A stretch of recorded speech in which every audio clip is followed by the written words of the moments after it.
responsibility for your own stuff is really important.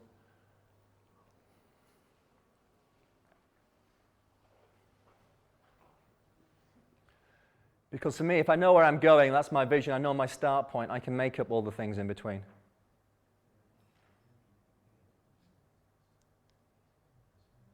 Pressure zone. In 1994, I was boxing at RAF St Athan. I was a heavyweight boxer. I was unbeaten, and my grandfather and father are both professional boxers. There was nobody to fight at my weight. Coach came up to me and said, "Look, Floyd, there's a super heavyweight to fight. There's a couple of stones heavier than you. Do you want to take it?" So I said yes straight away. That night, though, was a different ceremony. 1,000-seater arena, fighting the RAF, 24 by 24-foot Olympic ring, and we had to line up and do a ceremony before they had dinner and before we fought later in the evening. We lined up as the British police team. In came the RAF to lots of drums and whistles and a very partisan crowd. As they lined up, I was now stood opposite the biggest human being that I'd ever seen in my entire life. He was at least 18 stone. There wasn't 1 ounce of fat on him at all. He looked the part. For the first time for a long time, all of a sudden, I didn't feel quite as confident as I was when I arrived at this arena. Lots of butterflies. I climbed out, went to one of the coaches and one of the lads. I said, "Just find out how good he is, let's see his card." One of them walked away. I could see him walking back with this guy's card, just shaking his head, just looking at it, which wasn't helping me at all. And then he said, "Floyd has had 25 fights. He's unbeaten in 25 fights. He's a combined services super heavyweight champion, which means he's the best in the Army, the Navy, and the Air Force. And he's just come back from Russia where he won a gold medal." Thank you. So now my world's starting to collapse around me. I've got lots of different things going on inside my head, lots of different voices. And all the energy I had coming from being an unbeaten person now are not with me at this moment in time. They've gone. In a moment, I'm going to get one of you to come and sit in this chair. I'm going to put you under a lot of pressure. And I just want to see how you perform in front of your friends.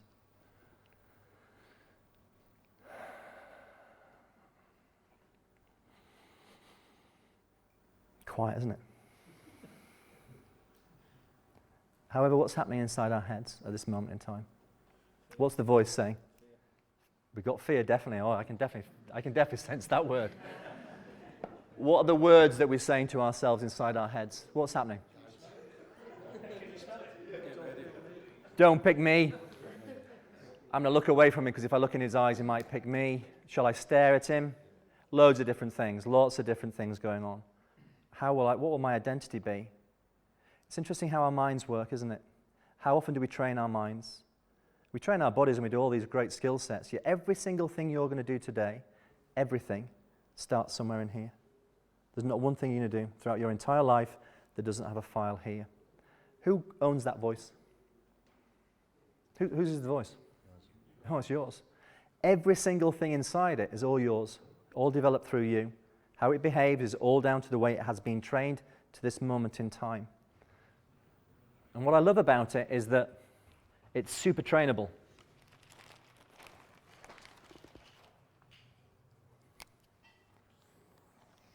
First of all, though, let's just understand it. The old brain. First part of our development, reptilian in nature, utterly ruthless. Doesn't care about family, friends, or anything. It's there to protect us. Goes towards things we like, and it avoids things we don't like. Makes things lots of nice things when we got the things that are pleasurable, coats all the right chemicals on the files. When we don't like it, overloads them because we want to get away. It's our danger zone, fight or flight or freeze. It's still there, sits above all the same organs it's always done, but we've added to it. That actually operates at about 20 million brain cells, 20 million. The next bit's our emotional brain, which helped our development of mammals, which is about us coming together as gangs, as groups, as family members, because what we also learned was, do you know, if we've got more of us, we've got a better chance of survival. It's the domain of our emotions, our files, and it just adds us to 100 million brain cells. On top of it, we then got what's known as our logical or our neo-mammalian brain. 150 billion brain cells now come into play. So that's what we've got in this wonderful machine. All of those things are still in existence, though. They still play their part. And it breaks down into this, that conscious mind, subconscious, and physical. Conscious mind, which is thinking, do I agree with that bloke saying, yeah, that's interesting. That's strange. It's our thinking process. It allows us to be self-aware, to think internally. It's a slow processing machine, though. It can only hold 7 or 9 single pieces of information and about 2,000 bits of information at any one time. Even though we're taking in 400 million pieces of information, we're only aware of certain amounts. When we like something, we start to file it in the correct category, and we pass it to the subconscious. The subconscious is a billion-bit computer. It's a domain of all our emotions, stores all our files, our templates, and it connects to the physical part of our body. We can't go from the conscious to the physical straight away. We have to go through the subconscious. That's why when we're learning a new skill, it's a bit difficult, because the first part is learning it until we build a file and template, and we can call upon that template. It becomes a harder skill. So let's take a driving file. Driving file, thousands of hours. When we first learn to drive, it's a bit complicated. We have to think about lots of different things. Our physical movements, our thinking, what the car's doing. After a while, we get a file, we can turn the ignition, I can drive for 2 or 3 hours, think about 1,001 different things, talk on the phone, talk to people in the car, all as one, mind, body, working together. I still might be a pants driver, because the thing about the subconscious is it doesn't do right or wrong or good or bad. The subconscious does not do right or wrong or good or bad. It does what you tell it to do. It files information exactly as you want it to be filed. So these templates are really important.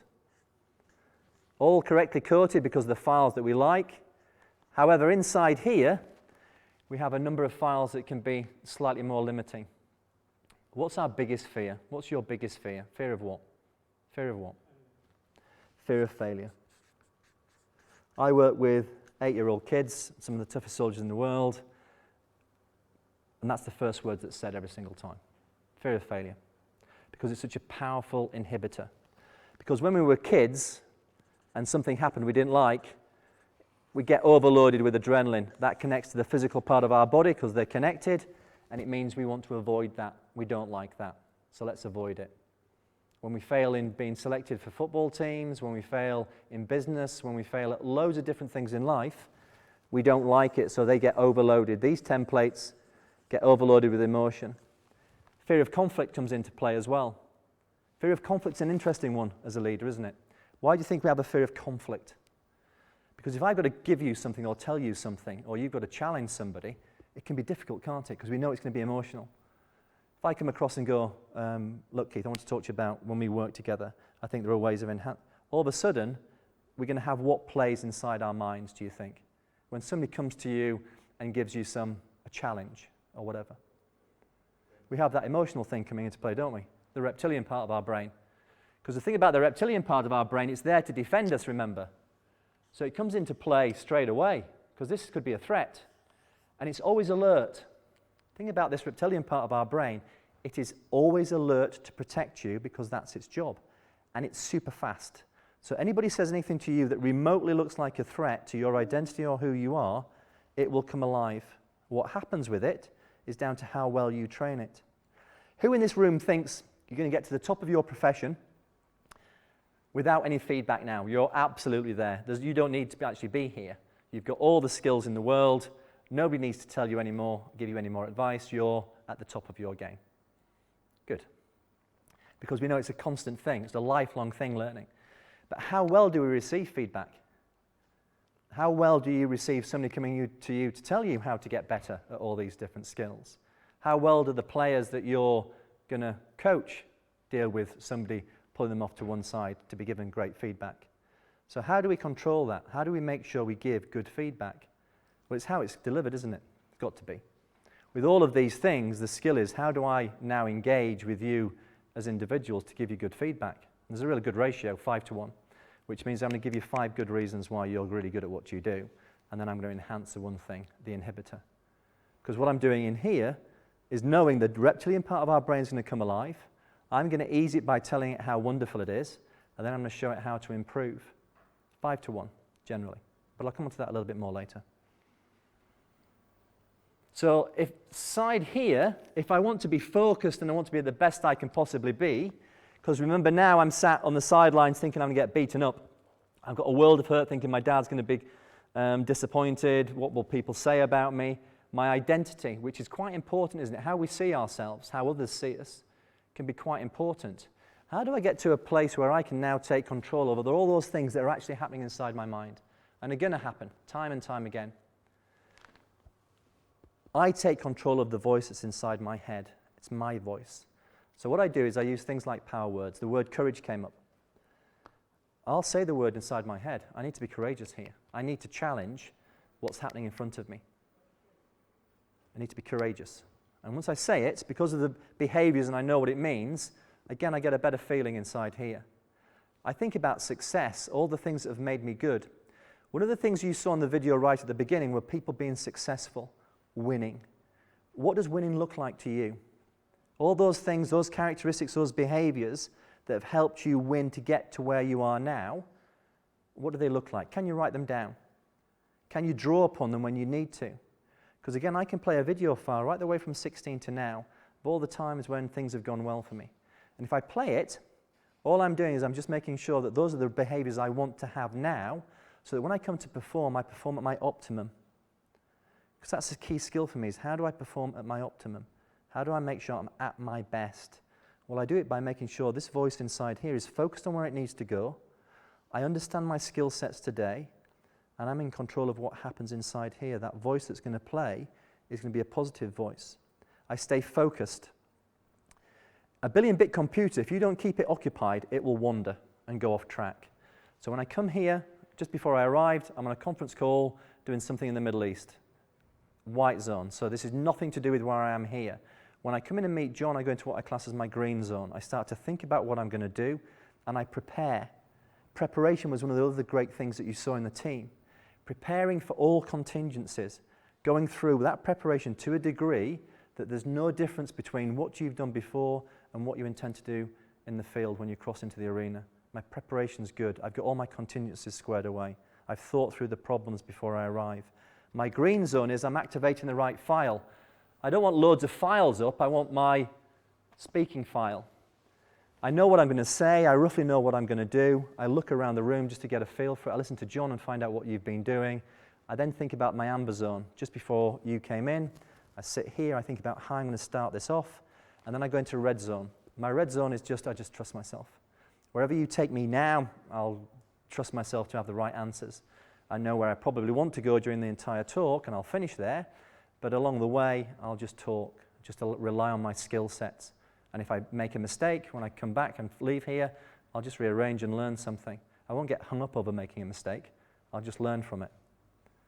Because it's an opportunity. I never use that word failure. In fact, I don't like it. It's an opportunity for me to see how good I can be today. Because that's what happened to me as a boxer, is somebody just coming across and saying, this is your opportunity to see how good you can be today, because one of you will walk away from here unbeaten. Depending on who that's going to be is down to you. So focus. I visualize things. My vision, I've got clear as a bell. So no matter what happens around me, I'm really clear where I want to go. Having the vision will be strong. You know what it's like for visualizing your own sports, your own professions. It works.